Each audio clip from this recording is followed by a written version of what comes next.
Would you like a receipt?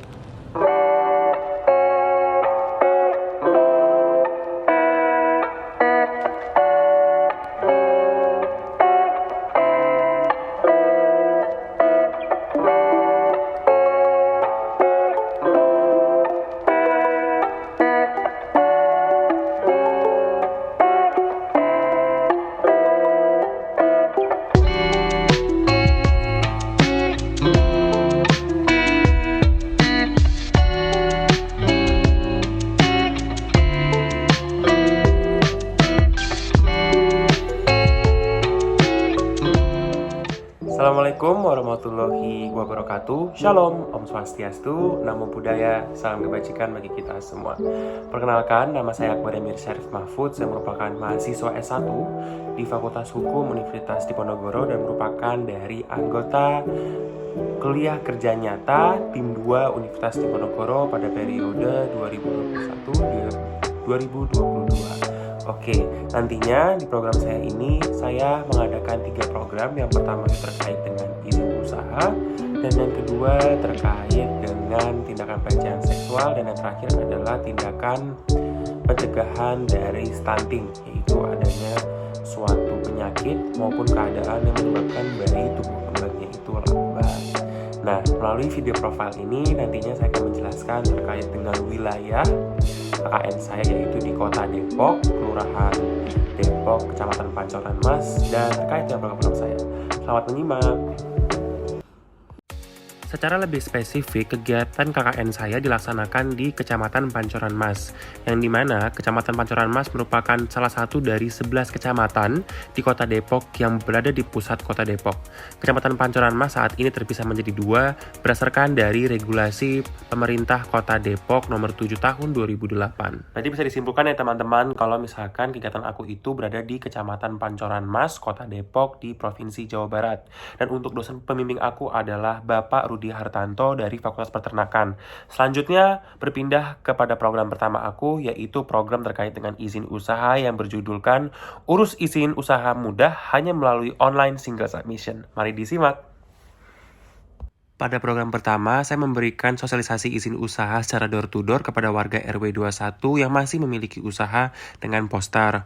Usaha yang dijalani banyak dalam bentuk jasa maupun penjualan suatu barang. Pada saat sosialisasi, banyak warga yang merasa senang mengingat belum paham terkait dengan OSS maupun terkait dengan izin usaha, sehingga mereka nantinya dapat paham terkait dengan pendaftaran izin usaha secara legal. Halo Kak, perkenalkan, nama aku Akbar Emir Syarif dari Universitas Diponegoro, Fakultas Hukum. Saat ini aku sedang mengadakan program kuliah kerja nyata. Yang pentingnya itu untuk memberikan edukasi terkait dengan izin usaha. Mungkin boleh diperkenalkan nama, alamat, dan usahanya apa saat ini? Ya, nama aku Elsa, aku tinggal di RW 21 Blok F2. Sekarang aku lagi bisnis cuanki, itu bisnis kecil, baru mulai cuanki dari Bandung gitu. Oke, ini boleh dikasih apa Kakak Kamila? Oke, jadi gini Kak, karena kakak punya usaha, jadi aku di sini mau memberikan edukasi terkait dengan pentingnya izin usaha. Jadi saat ini urus izin usaha itu bisa tergolong mudah hanya melalui online single submission OSS. Apa itu online single submission? Itu adalah perizinan berusaha terintegrasi secara elektronik atau online single submission untuk mendapatkan nomor induk berusaha, seperti itu Kak. Dan alur izin usahanya itu terdapat setidaknya 7. Yang pertama, registrasi user OSS. Kedua, registrasi legalitas. Ketiga, proses NIB, yaitu nomor induk berusaha. Yang keempat, ada perizinan berusaha. Yang kelima, perizinan komersial dan operasional. Yang keenam, pengajuan fasilitas. Dan ketujuh itu pencabutan, seperti itu Kak. Jadi mungkin nanti ke depannya kalau kakak mendaftarkan izin usahanya itu secara online dan bisa mendapatkan NIB, itu bisa mendapatkan perlindungan hukum juga terkait dengan izin usahanya. Oh ya, untuk izin usahanya sendiri kakak ada mungkin secara online untuk penjualannya? Belum ada sih, ini aku baru tahu ada kayak gini ya. Oke, kalau misalkan kakak sendiri jualan ini langsung secara offline atau ada melalui online juga? Untuk pertama-tama sih kita jual offline, terus sekarang udah online melalui aplikasi. Oke, kalau boleh tahu aplikasi apa? Shopee. Oke, ya, makasih ya Kak. Mungkin nanti bisa jadi pertimbangan ke depannya untuk mendaftarkan izin usahanya, karena supaya bisa mendapatkan perlindungan hukum juga dan ya lebih terjamin lah ke depannya terkait dengan usahanya itu sendiri. Oke, terima kasih. Thank you banget ya jadi tahu nih aku tentang OSS ini. Oke, Itu terima tadi kasih. terkait dengan izin usaha pada program pertama. Yuk kita pantau terkait dengan program kedua aku, yaitu pahami dan tangani tindakan pelecehan seksual. Pada program kedua, saya juga memberikan sosialisasi secara door-to-door kepada warga RW 21 dengan menggunakan media poster.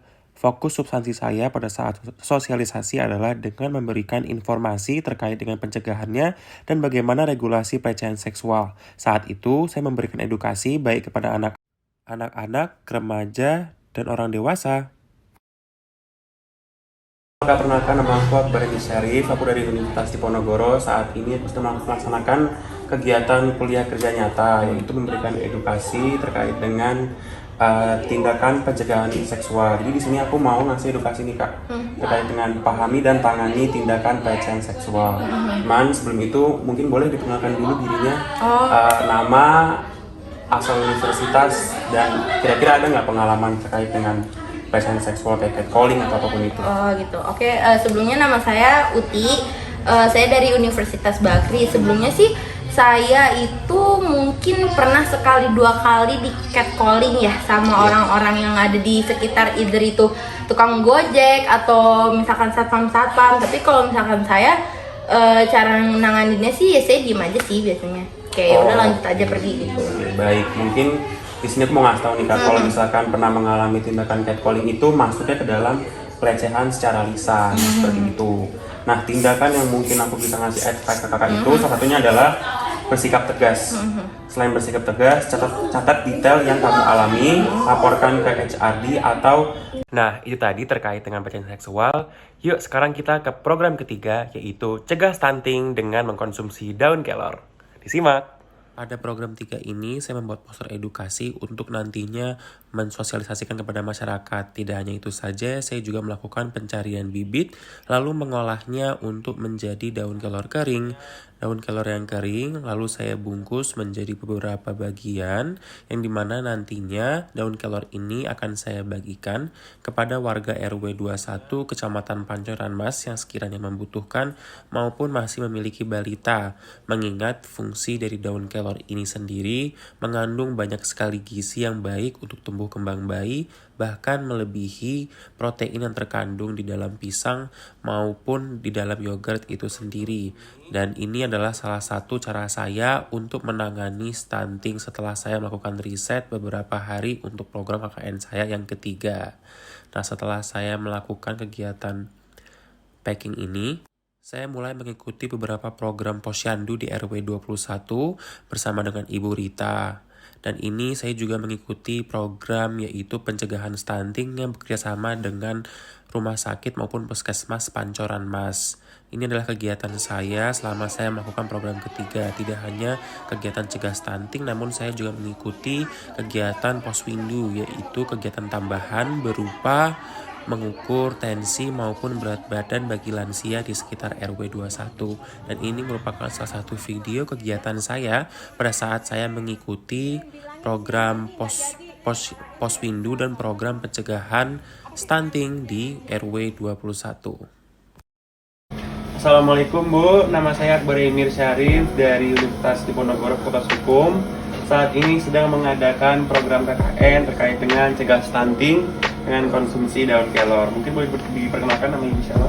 Nama saya Ibu Novi, saya tinggal di Alam Permai, Blok E2, saya sebagai pijit bayi. Oke, berarti bisa disimpulkan ya teman-teman kalau misalkan ibu ini adalah Ibu Novi dan merupakan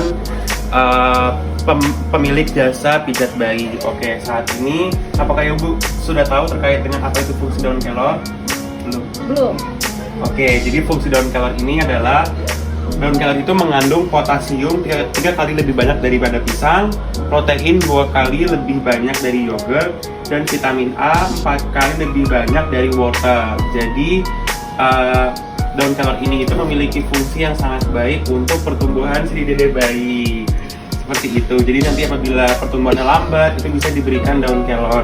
Di sini juga sudah saya sediakan nih Bu website terkait dengan 7 resep olahan daun kelor lezat, mudah, dan banyak Bu, seperti itu.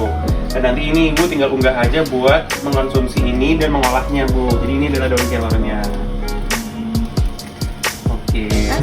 kasih. Saya Ibu Novi, saya senang sekali dapat kunjungan atas tentang manfaat daun kelor ini. Sebenarnya saya tidak tahu kalau daun kelor ini bermanfaat. Setelah saya dijelaskan dengan anak terus, akhirnya saya mengerti bahwa daun kelor sangat bermanfaat untuk bayi dan kesehatan. Oke, terima kasih. Halo, aku Diandra Maharani, aku dari RW 21 Blok E. Hari ini aku dapat penyuluhan tentang memahami dan tangani tindakan pelecehan seksual. Semoga ini bisa bermanfaat buat orang lain, dan semoga juga Akbar bisa lancar KKN-nya. Terima kasih. Semuanya aku seneng banget abis dapet edukasi kayak gini yang which is bakal jadi concern aku banget kedepannya kalau misalkan aku dapat pelecehan seksual, either itu dari lisan atau mungkin tindakan, jadi aku bisa tahu pasal-pasalnya buat ngelaporin tindakan tersebut. Kalian juga harus ini ya, edukasi kayak gini. Halo, aku senang banget dapat sosialisasi dari Kak Akbar dari Universitas di Ponorogo. Jadi aku tahu nih terkait dengan OSS ini. Jadi nanti bakal jadi bahan pertimbangan untuk usaha aku untuk mendaftarkan di OSS ini. Jadi sehingga aku bisa dapat perlindungan hukum, dan nanti juga aku akan sebarkan ke teman-teman aku yang punya bisnis kecil untuk mendaftarkan di OSS. Terima kasih. Nah, itu tadi dia teman-teman program dari kuliah kerja nyata aku bersama dengan Universitas Diponegoro pada program pertama, kedua, dan ketiga. Nah, selanjutnya aku juga telah melakukan publikasi terkait dengan program aku, baik di website KKN Undip, dan aku juga telah melakukan publikasi di Kompasiana terkait dengan program yang telah aku jalani selama ini.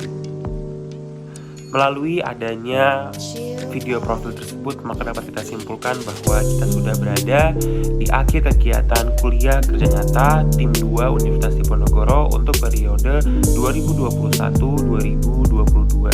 Saya juga ingin mengucapkan terima kasih kepada Bapak Prof. Dr. Yos Johana Utama SHM HUM selaku dari Rektorat Universitas Diponegoro, Bapak Prof. Dr. Jamari STMT selaku Ketua APPM Universitas Diponegoro, Bapak Syaiful Hidayat SPD SPI selaku Camat Kecamatan Pancoran Mas yang telah membantu saya terkait dengan perizinan, Bapak Herman SE selaku Kelurahan Depok, Bapak IR Dodi Yudi Prasetyo selaku RW 21, dan Bapak IR Rudi Hartanto SPT MP PhD IPM selaku dosen pembimbing KKN tim 2 Universitas Diponegoro, dan segenap warga RW 21 Kecamatan Pancoran Mas maupun keluarga dan teman-teman saya yang telah membantu saya terkait dengan program yang saya jalankan maupun ketika saya berproses selama di kuliah kerja nyata ini. Sekali lagi saya ucapkan terima kasih. Wassalamualaikum warahmatullahi wabarakatuh. Shalom, Om Santi, Santi, Santi Om. Namo Buddhaya, salam kebajikan bagi kita semua. Dadah.